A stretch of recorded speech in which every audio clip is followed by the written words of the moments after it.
Okay, so we've all been there, right? I mean, that constant low hum of notifications, the pull of that open browser tab, just feeling like your attention is being shattered into like 1,000 tiny pieces. You sit down, ready to tackle something really important, something that needs actual brain power, and bam, almost immediately you're just swept away by emails, messages, all the digital stuff. It's more than just annoying, isn't it? Feels like it's actually robbing us of something vital. So today, we're embarking on a real deep dive into Cal Newport's deep work. And look, this isn't just about ticking more boxes off your to-do list. Not at all. It's really about fundamentally changing how you engage with your work, with your own mind, and honestly, with your life. It's about unlocking that true focused potential that maybe you feel is slipping away. That's exactly it. Our mission here in this deep dive is to try and cut through all that noise, that constant static. We want to pull out the most powerful and, crucially, the most actionable insights from Newport's work. The goal is to give you real, concrete tools to build a skill that's becoming incredibly rare, but also incredibly important. Because let's face it, in this overwhelming, fragmented world we're in, the ability to focus, really focus. It's not just some productivity hack. Yeah. It's a profound shift. It can lead to deeper fulfillment, sure, but also to really accelerated learning, getting better at things faster, and frankly, tangible success. Okay, let's unpack that then. What exactly are we talking about when we say deep work? Newport's definition is pretty clear, right? It's the ability to focus without distraction on a task that's cognitively demanding. And the promise there is just, it's incredibly compelling. Better work, higher quality results in less time. Just think about that for a second. Doing more, better, in less time. It sounds almost too good to be true. Well, it's compelling because it taps into why this ability is so critical right now. Newport points to two key skills that deep work supercharges. First, the ability to quickly master complex things, to learn hard stuff fast. And second, the capacity to produce at an elite level. We're talking top quality and, yes, speed too. Think about maybe a software engineer. Right. Instead of bouncing between emails, Slack, Twitter, all day, imagine she carves out, say, 4 hours, uninterrupted, a deep work session. In that time, she builds a working prototype, something totally new, something that, with all the usual distractions, might have taken her a whole week. A whole week? Exactly. And she's not just doing more, she's learning more. She's pushing her own boundaries, mastering her craft. That's learning on the max right there. That's accelerated skill building in action. That example really hits home. But okay, here's the thing that gets really interesting for me. If it's so obviously valuable, why is this skill so incredibly rare? Newport digs into this, right? He argues that our modern workplaces, even though they talk about connection and collaboration all the time, they actually, maybe inadvertently, kind of dismantle our ability to focus. They really do. Think about it. Open offices, right? The constant ping of emails, the never-ending Slack stream. Yeah. These aren't just minor annoyances. He calls them the enemies of deep work. And most people, they get stuck in what he calls shallow work, the busy work. Stuff that doesn't demand real brain power, logistical things, often done while you're distracted anyway. Right. Checking email, quick calls, scheduling. Exactly. And this puts you, the listener, at a really critical crossroads, doesn't it?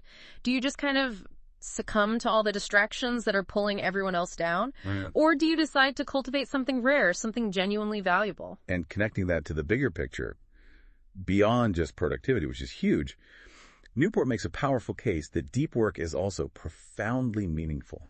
It's not just about output. Meaningful? How so? Well, he links it to three really potent ideas.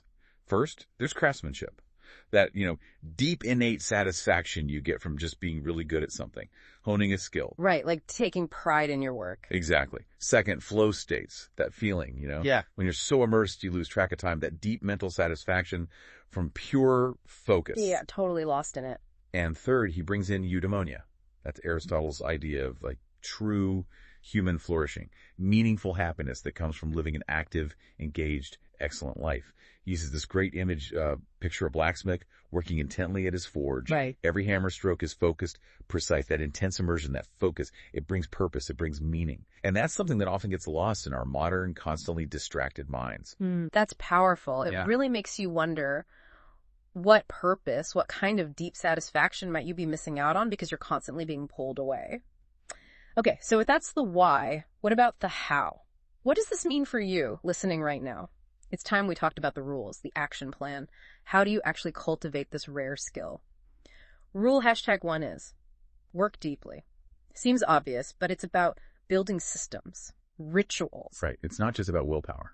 Exactly. You need to decide beforehand, where will I do this, for how long, and critically, what's my plan if I do get distracted? What's the fallback? Newport even talks about grand gestures, these like bold commitments. Remember J.K. Rowling booking that fancy hotel suite? Yes, at the Balmoral Hotel. Right. To finish the last Harry Potter book, that's a grand gesture, but it's also about tracking it. Treat deep work hours like a key performance metric. Imagine a writer, maybe. Sets a timer, locks her phone in a drawer, tells her assistant, look, no interruptions, 3 hours. Gets her coffee, quiet room, silence. And the brain just kicks into gear. It's primed for that deep cognitive effort, that real learning. And then there's rule #2. Embrace boredom. Now this is really countercultural for us today, isn't it? Oh, yeah. Embrace boredom. We seem wired to avoid it at all costs. We are. But the ability to concentrate intensely, it's a skill. Like a muscle. It has to be trained. It doesn't just happen. Think about our tendency. The second there's a gap, waiting in line at a red light. Phone comes out instantly. Instantly, we fill every micro moment. Yeah. Newport actually suggests scheduling your internet time, even for personal stuff. Scheduling web surfing. Yeah. To break that reflex. Yeah. To stop training your brain to constantly crave that next hit of novelty, that quick distraction. Picture this scene.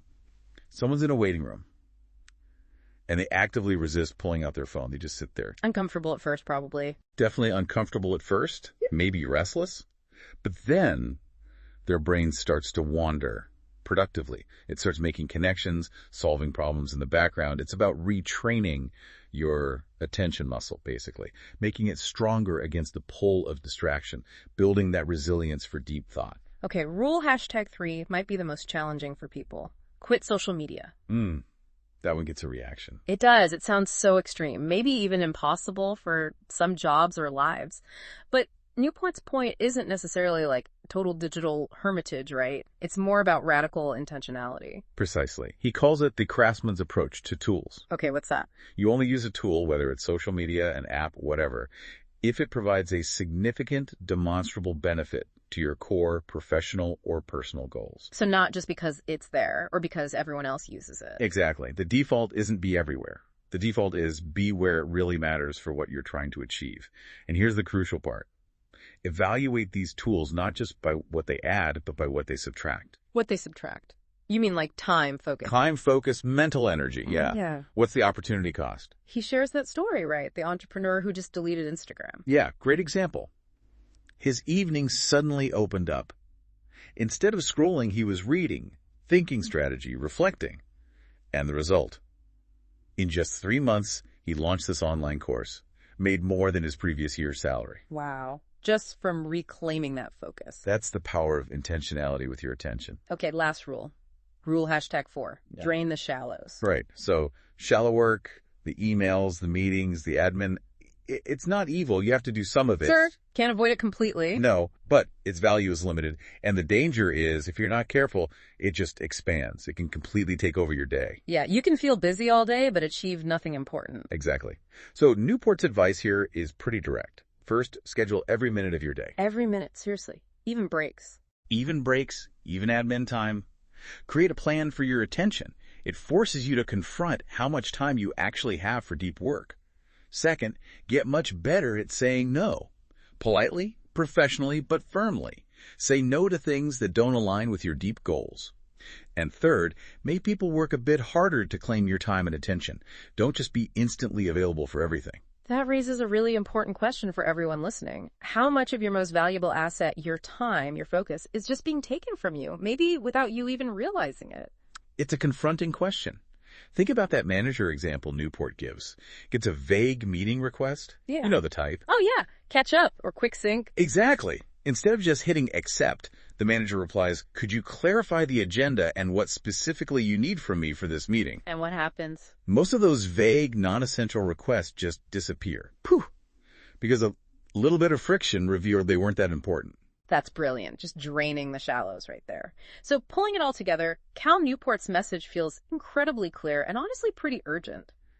Focus, he says, is the new IQ. It's the core skill. Absolutely. In this economy we're in, where distractions are literally endless and real focused attention is becoming so scarce, the people who master this art of deep work, they're the ones who are going to stand out. They'll produce more higher quality stuff. And maybe just as importantly, they'll live more fulfilled, more meaningful lives. It really is about maximizing your cognitive potential, learning on the max, moment by moment. Absolutely. So just to crystallize it for you, the listener, here are maybe the top 5 takeaways from this deep dive. 1, deep work is a skill.